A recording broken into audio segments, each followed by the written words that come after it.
The little boy, this 3-year-old little boy who you see in the picture, he jumped into my arms. And as I held him, he almost immediately saw this shiny thing on my neck. It was the necklace. Now this is the necklace that is so symbolic to our organization. It was a necklace that was given to me by one of the first children about 10 years ago that I had pulled out of a trafficking ring. And he gave me that necklace, that little boy. And so here I am holding this slave, this little child who's for sale. And he sees this necklace, and it even says on it, it's a replica of the original that I had on my neck. And it says Operation Underground Railroad. And he pulls it off my neck, and he puts it around his neck. And here I am trying to be this kind of tough trafficker, and I'm biting my lip, so I don't start crying. The boy handing Ballard his sister's necklace is woven into the film's plot. Part of the movie's trivia lore was Ballard asking the film's producers to leave out the necklace segment.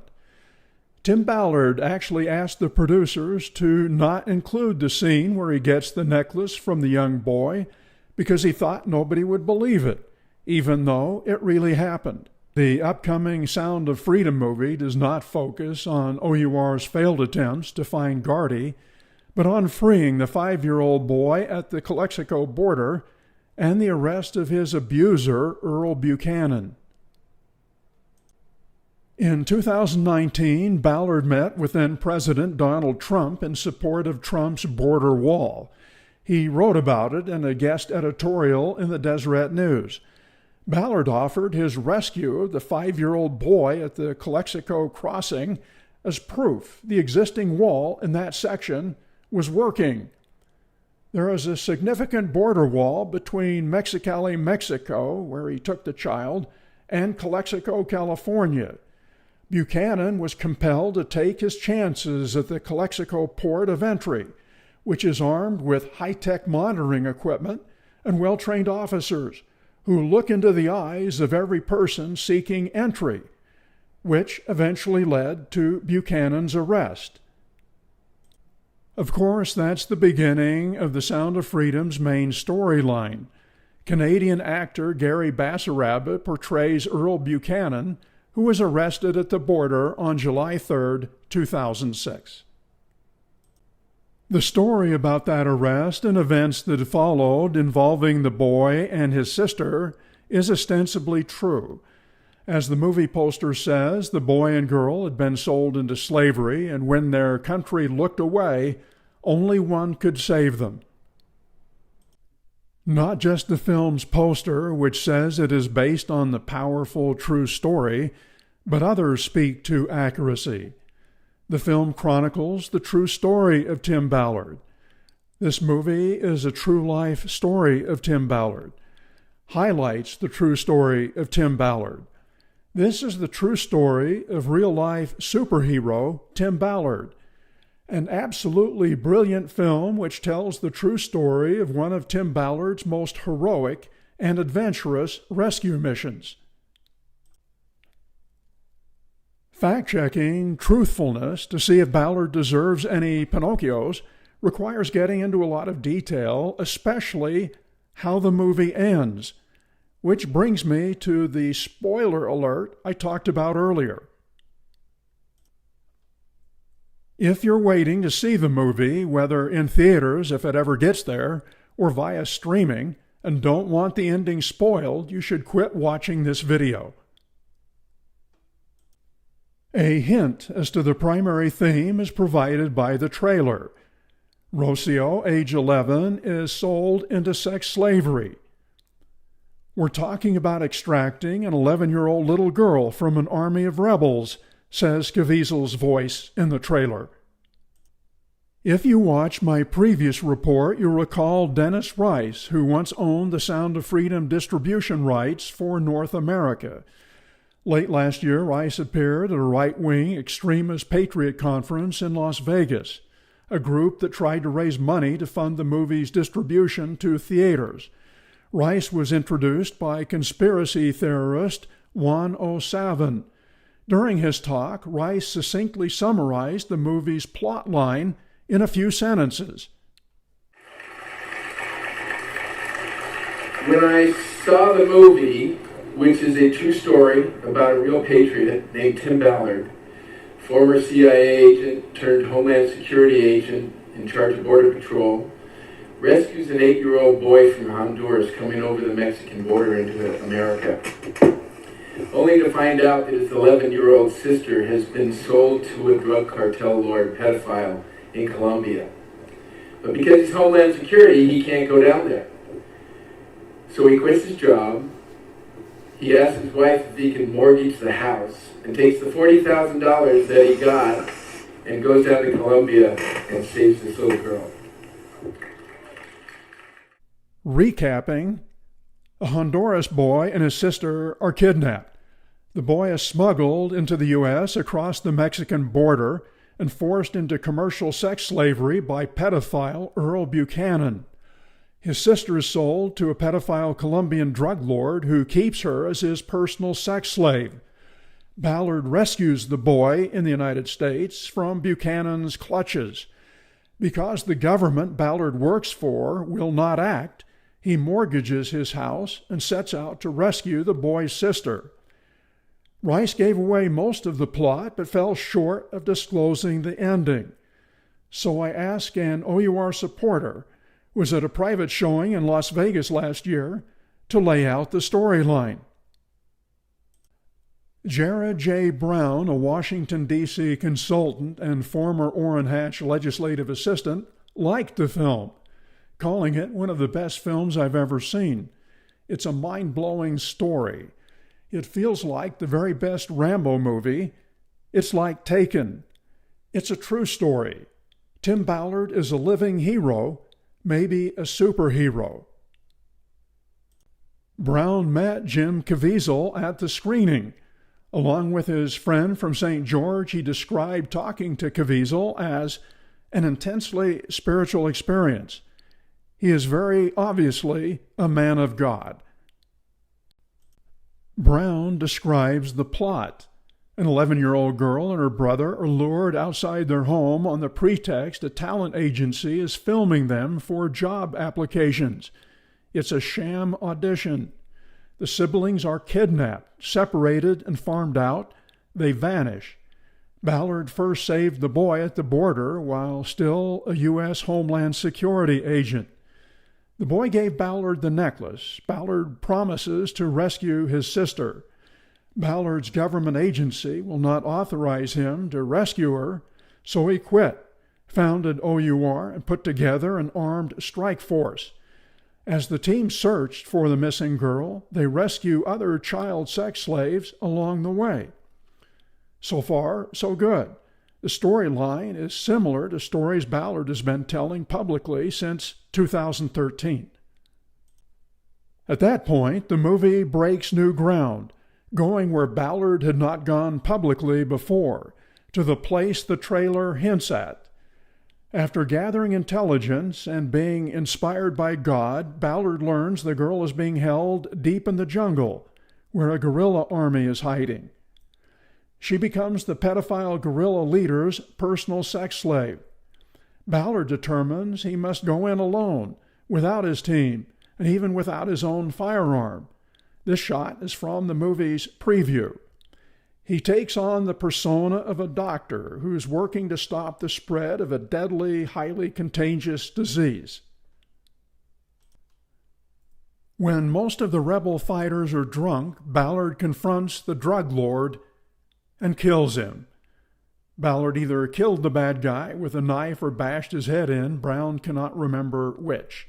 Ballard flees with the girl and is taken to safety after meeting his team at a rendezvous point. It was a Rambo-like rescue. In the film Last Blood, John Rambo, according to one critic, is presented as a deadly white savior who's there to rescue his Latina surrogate daughter, who was sold to a Mexican drug cartel as a sex slave. Brown believes the story, as probably do many O.U.R. believers who have been to pre-release screenings.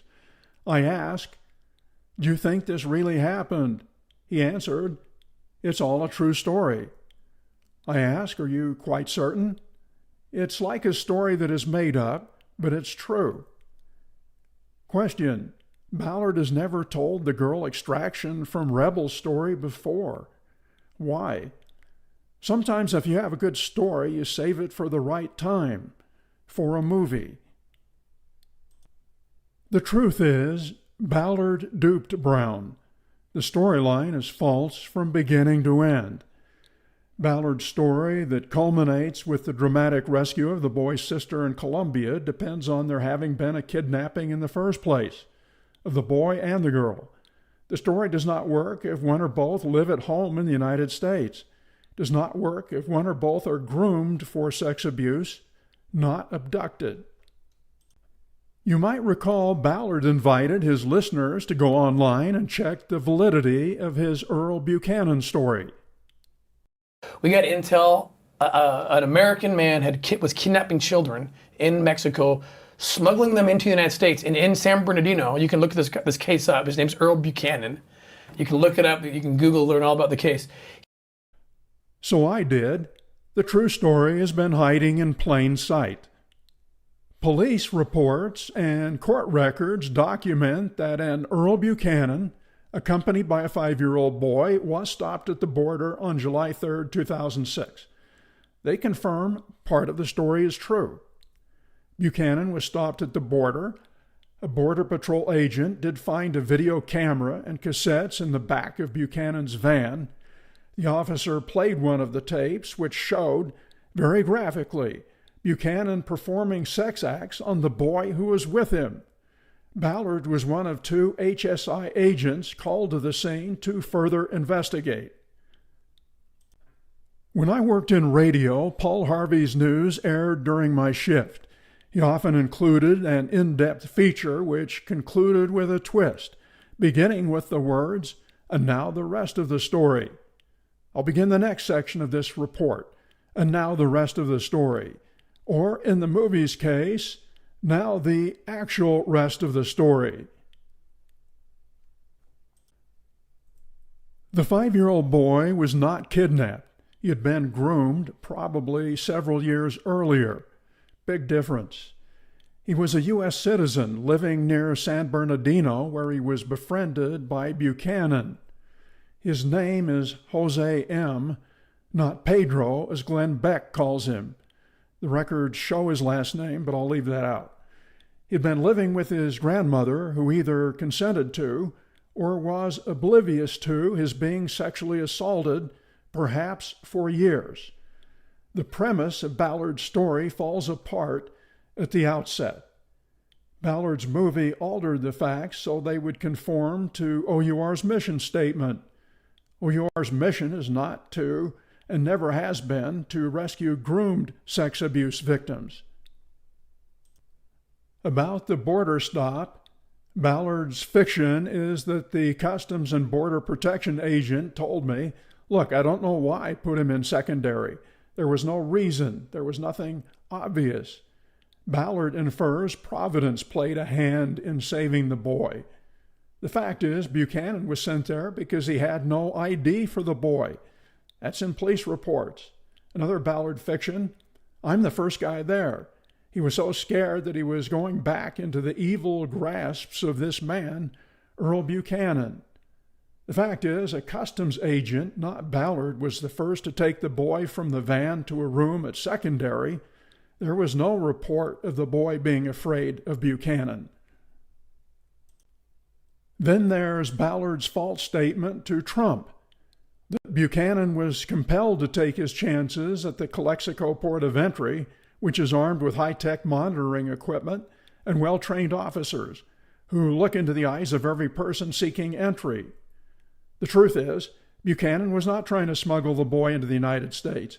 He did not first try going around the wall. He did not hide the boy in his van. Fact is, Buchanan was not caught with high-tech equipment or a border agent looking him in the eye. He was caught because he forgot the boy's ID, which he left back in San Bernardino. It was not the first time Buchanan had taken the boy to Mexico and back. Those are facts laid out in police reports and court documents. Then there's the sister. It is true the boy had an older sister. Her name is Yaneli. She was 14 at the time, not Rocio, 11. She was never kidnapped. There's no record of her even being one of Buchanan's sex abuse victims. On the day Buchanan was arrested, she was with her grandmother at their home near San Bernardino, not a sex slave in Colombia. Other than Ballard's word, there is no corroboration for his story that Yaneli gave her brother a necklace. Yaneli M's role is well documented in police reports and court records. Much of the investigation shifted from federal Homeland Security to state law enforcement in San Bernardino, where there was already an open case on Buchanan. It was a botched case up until then. Bottom line, no Rambo-like extraction or anything close ever happened. Buchanan's arrest was widely covered by the California press and a national wire service. An example, this Los Angeles Times story. A man suspected of molesting children of his low-income tenants came to the attention of authorities years before he was arrested on child pornography charges last week, officials and neighbors said Wednesday. After finding incriminating evidence in Buchanan's van at the Calexico border crossing, agents obtained a warrant and the very next day searched Buchanan's property 160 miles to the north on the outskirts of San Bernardino, east of Los Angeles. All the while, Buchanan sat in jail in El Centro. Law officers searched this construction company compound, the site of Buchanan's construction business. It was packed with equipment at the time. A warehouse on the property had a bedroom and an adjoining children's playroom stocked with video games and children's movies. The room was wired for video recording. Investigators soon determined it was the site where Buchanan had molested between 8 and 11 children, ages 2 to 15. The search netted more news coverage. Trips to Disneyland, movies, gifts of dirt bikes, clothes and video games, everything the children could want, plus a place to stay for their impoverished parents. Investigators say these were the tools a landlord used to win the trust of parents and lure their children to his residence. But was it a search or a raid? Both Glenn Beck and Tim Ballard mischaracterized the search as a raid, even falsely claiming that's where Buchanan was arrested. Tim first met Pedro on video evidence and then again in real life on the day when his team raided the residence of the California man who stole him. Pedro noticed Tim in the midst of the raid as the trafficker lay on his face at gunpoint. The 6-year-old boy ran to Tim, put his arms around him, and simply said, "I don't belong here." Besides Beck's false account, O.U.R. published its own erroneous version. The article ran with this photo from the movie. The article said, Ballard had been toiling over a case of a wealthy contractor who was suspected to have kidnapped children from Mexico and smuggled them to the United States. That's not true. Ballard was not involved with the case prior to the arrest. He gets a Pinocchio. This was one of the toughest cases Tim had ever worked. Well, it was not Ballard's case, and it was not tough. Buchanan was caught with smoking gun evidence at the border. Another Pinocchio. A primary lead in the case was a little boy who had been smuggled out of Mexico by the pedophile at age 5. You already know the boy was never smuggled out of Mexico. O.U.R.'s article goes on. Based on evidence from video footage, Tim believed the boy was enslaved in this house with several other children. The boy and other victims were not enslaved, not held by force at the house. On July 4th, Tim and a team of other operatives raided the compound. Again, false. It was a search. The operation rescued 11 children who were transported from the home to a safe location where Tim recognized the little boy he knew from the evidence tapes. That's also a lie. Buchanan was not arrested during any raid on his home near San Bernardino, certainly not at gunpoint. He was arrested the day prior at the border after incriminating evidence was found. No victims were enslaved there, but many were groomed, lured there, and sexually abused there. No victims were found during the search. There was no dramatic rescue with a jump team knocking down doors and freeing sex slaves. Buchanan pled guilty in the federal case involving Jose. He was later convicted by a jury in state court for abusing several more. He served the prison terms concurrently and was released from prison late last year. Now 78, he's on the sex offender list. Paul Hutchinson was an early investor in the film. He helped fund writing the script. He was on several O.U.R. jumps and is portrayed in the film by Eduardo Verastegui, and he was in Colombia for part of the film production. Hutchinson says the boy giving Ballard dog tags and asking him to find his sister, that was theatrical liberty from the writers. The movie has 5 or 6 rescues brought together. Some Tim did not do. Other operatives did them, but they were put into one, that is Tim's character. There was a rescue attempt in Haiti that involved going into the jungle there, not Colombia. As Hutchinson says, there was an attempted jungle rescue in Haiti, not Colombia. It involved a search for the missing 3-year-old Gardy Marty, who went missing from that church service. Ballard and his group posed as doctors on a medical mission, similar to what the movie portrays.